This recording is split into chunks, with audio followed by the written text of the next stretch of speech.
Setelah mengetahui proses persiapan, video kali ini akan menjelaskan bagaimana proses pemeliharaan rumput laut yang dapat memberikan pertumbuhan dan kelangsungan hidup rumput laut.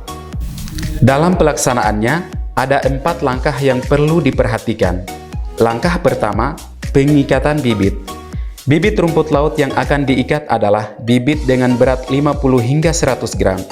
Sebelum mengikat bibit, siapkan tempat pengikatan bibit di tempat kering, bersih, dan terlindung dari sinar matahari agar bibit tetap dalam keadaan lembab dan basah.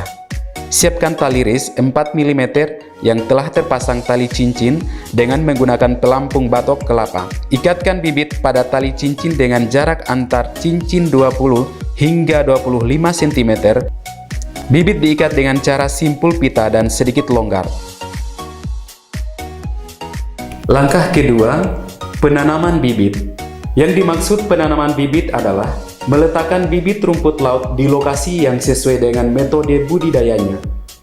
Adapun metode yang digunakan di sini adalah metode long line, yaitu cara membudidayakan rumput laut di kolom air dekat permukaan perairan dengan menggunakan tali yang dibentangkan dari satu titik ke titik yang lain dengan panjang 25 sampai dengan 50 meter dalam bentuk lajur lepas dengan bantuan pelampung dan jangkar. Dalam penanaman bibit, pembudidaya perlu menyiapkan buku catatan harian pembudidaya. Bibit yang telah diikat pada tali ris tidak boleh dibiarkan lebih dari 6 jam di tempat pembibitan. Ikatkan bibit pada kedua sisi tali utama, jarak antar tali ris paling sedikit 1 meter. Bibit harus berada di bawah permukaan perairan. Waktu yang baik untuk menanam bibit adalah sore hingga malam hari. Langkah ketiga, pemeliharaan.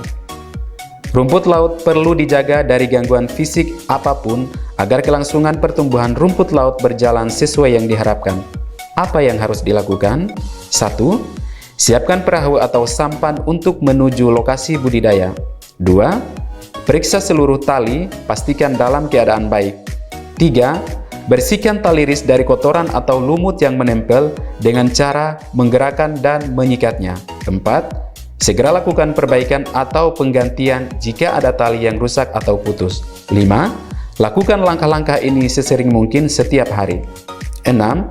Menyiapkan format isian untuk pemantauan yang terdiri dari format monitoring kualitas air dan format monitoring pertumbuhan.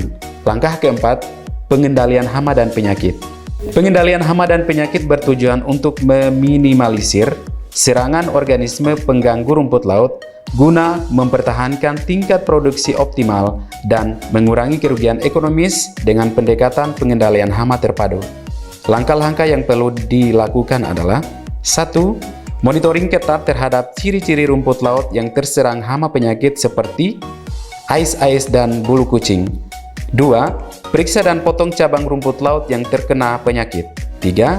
Kendorkan tali pelampung dan pasang pemberat jika tanaman terlalu dekat dengan permukaan air laut untuk menghindari serangan ais-ais. 4. Lakukan dukungan teknik pengendalian hama dengan pemberian zat allelopati berupa ekstrak akar alang-alang dan ekstrak bonggol pisang dengan perbandingan penggunaannya seperti pada tabel ini. 5. Bila ada tanda awal terserang penyakit, lakukan pengangkatan tanaman untuk diobati dan dilakukan sekurang-kurangnya 4 kali selama 45 hari. 6. Lakukan pencatatan sebagaimana format yang ditentukan untuk mendapatkan kondisi yang sebenarnya dengan menggunakan format seperti ini.